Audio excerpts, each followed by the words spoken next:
encore une fois, il y a une véritable confusion. On oublie que ce féminisme est fondé sur un paradigme.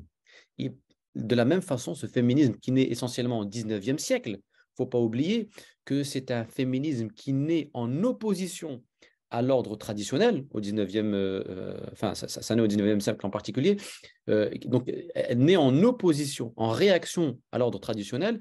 Euh, Pourquoi? Parce qu'on considérait la tradition comme source du problème envers les femmes. Donc, c'est dans ce contexte que naît le féminisme. Et ça, il faut l'avoir en tête. Donc, c'est un féminisme qui se construit ou qui a un caractère, à la base, au départ, anti-religieux. On récupère comme ça des idéologies qu'on teinte d'un vernis islamique. On essaye, comme je le disais tout à l'heure, des associations artificielles entre les idées du féminisme avec les principes de l'islam.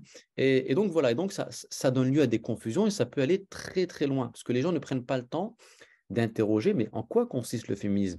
Être contre le féminisme, ce n'est pas forcément être contre les droits de la femme, ce n'est pas dévaloriser la femme, ce sont des choses différentes parce que le féminisme n'a pas le monopole de la féminité. Il n'y a pas qu'une façon d'être femme, c'est-à-dire à la manière des féministes. Les féministes aujourd'hui se sont appropriés, ont monopolisé la définition de la femme. Donc être femme, c'est l'être dans le sens de leur définition.